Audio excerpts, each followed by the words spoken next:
What is up people, मेरा नाम है Punjan. Welcome back to another video. आज हम लोग बात करने वाले हैं 4K वर्सेस 1080p के बारे में और मैं आपको बताऊंगा कुछ फायदे और नुकसान जो आपको 4K फुटेज के साथ मिलते हैं और कहां आपको 4K की जगह 1080p ज़्यादा बेनिफिशियल हो सकती है। तो शुरू करते हैं।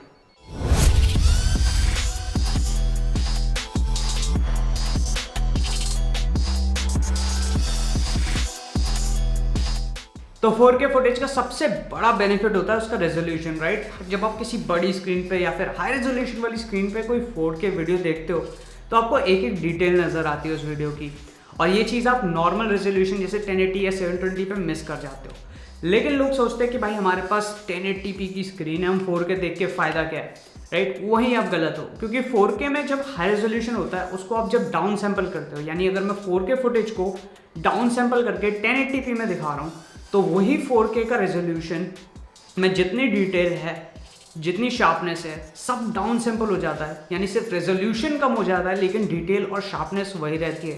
जैसे कि अगर मैं किसी भी 4K फुटेज को 1080p में रेंडर करके आउटपुट देता हूँ तो उसकी शार्पनेस और उसकी डिटेल्स वही रहती हैं, बस उसका रेजोल्यूशन कम हो जाता है। यही सबसे बड़ा फ़ायदा है 4K फुटेज को शूट करने का। अब जैसे कि आप ये वीडियो देख रहे हो, ये वीडियो मैं 4K पे शूट कर रहा हूँ और अगर मैं इसको क्रॉप करता हूँ तो आप मेरे फेस की छोटी छोटी डिटेल्स को भी देख सकते हो, और जितने बढ़िया लेंसेज होंगे उतनी ही ज़्यादा डिटेल आप देख पाओगे।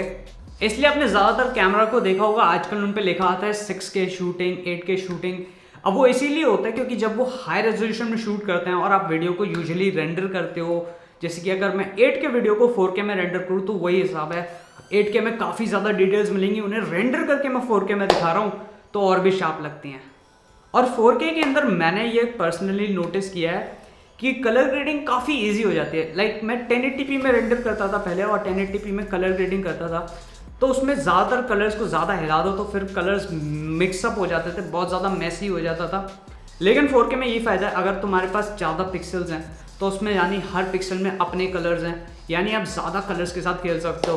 1080 में आपको थोड़ी सी दिक्कत आएगी अगर आप बहुत हाई कलर ग्रेडिंग करते हो, तो नॉर्मल कलर ग्रेडिंग जैसे स्किन टोन्स वगैरह चेंज करना उसमें आपको इतनी दिक्कत नहीं आएगी। लेकिन जब हाई कलर ग्रेडिंग करते हो, आप फिल्म लुक लाने की कोशिश करते हो तो उसके लिए 4K काफ़ी बेटर रहती है। और अब बात कर लेते हैं कुछ चीज़ें जिनमें 1080p बेटर है 4K से। सबसे पहली चीज़ है फाइल साइज़। फाइल साइज़ में आप 1080p और 4K में ज़मीन आसमान का अंतर है। अभी मैंने कुछ 5 वीडियोस 4K में शूट करी हैं और मेरा 64 GB का कार्ड भरने वाला है, लाइक लिटरली भरने वाला है। वहीं अगर मैं 1080p शूट करता तो आराम से कम 10 वीडियोस निकाल लेता इसी 64 GB के कार्ड में बिना किसी दिक्कत के। मैं पूरे 64 GB कार्ड की बात नहीं कर रहा क्योंकि इसमें फ़ोटोज़ भी हैं पहले से, तो मान लो हाफ GB यानी 32 GB आराम से भर जाती है 4K की 4-5 वीडियोस के अंदर। और एक चीज़, अगर आपकी बैटरी आपको बचानी है काफ़ी ज़्यादा तो 1080p में ही शूट करो, क्योंकि 4K के अंदर बैटरी जैसे चूसने लग जाते हैं। सोनी के कैमरास जो APS-C होते हैं स्पेशली काफ़ी ज़्यादा चूस लेते हैं 4K के अंदर बैटरी। लाइक अभी मैं सोनी APS-C पे शूट कर रहा हूँ, ये है सोनी A6400, और इसमें अगर मैं 4K शूट करता हूँ तो मैं कंटिन्यूसली 45 मिनट मैक्स तक शूट कर पाता हूँ अपनी 4K फुटेज। और वहीं अगर मैं 1080p शूट करता हूँ तो ऑलमोस्ट मेरा कैमरा डबल टाइम तक चल जाता है, यानी 1.5 घंटे तक आराम से चल जाता है। तो इसी हिसाब से आप अपनी 4K फुटेज शूट कर सकते हो, इस चीज़ को ध्यान में रख के। ऑल्सो आपको 1080p जो है काफ़ी आसान पड़ेगा एडिट करने में रैदर दैन 4K, क्योंकि मुझे याद है मेरा पुराना सिस्टम था वो 4K बिल्कुल नहीं झेल पाया था। एक बार मैंने कलर ग्रेड करने के लिए एक फाइल डाउनलोड करी थी 4K, और उसके बाद मैंने जब VLC में चलाया बहुत अटक अटक के चल रही थी, फिर प्रीमियर में डाली तो प्रीमियर क्रैश ही कर गया। तो ये चीज़ आप ध्यान में रखो कि 4K काफ़ी पावरफुल फाइल होती है, तो उसमें आपको बहुत ध्यान से, अगर आपके कंप्यूटर में इतनी पावर है तभी शूट करो, नहीं तो फ़ायदा नहीं है कि आप एडिट ही ना कर पाओ उस फुटेज को। इस मामले में आपकी 1080p काफ़ी बेटर रहती है क्योंकि वो बहुत स्मूथली एडिट हो जाती है और ईजिली रेंडर भी हो जाएगी। लास्ट और आखिरी चीज़ इसमें 1080p बेटर है 4K से, वो है हाई फ्रेम रेट्स। यानी कि जैसे कि ये कैमरा है मेरा सोनी A6400, इसमें आपको मिलता है 120 FPS 1080p और 4K आपको मिलता है सिर्फ 30 FPS तक, यानी आप 4K में स्लो मो शूट नहीं कर सकते। आजकल के जो लेटेस्ट कैमराज आ रहे हैं सोनी A7 III और बाकी जो नए कैमराज आ रहे हैं उनमें आपको 4K 60 FPS भी मिल जाता है, जो कि बहुत बढ़िया ऑप्शन है। आप उसको हाफ करके स्लो कर सकते हो, लेकिन वो कैमरास काफ़ी महंगे भी आते हैं, तो उसको ध्यान में रखते हैं अगर आप मिड रेंज कैमरा खरीद रहे हो तो आपको 4K 30 FPS ही मैक्स मिलेगा। तो क्या हमें हमेशा 4K शूट करना चाहिए?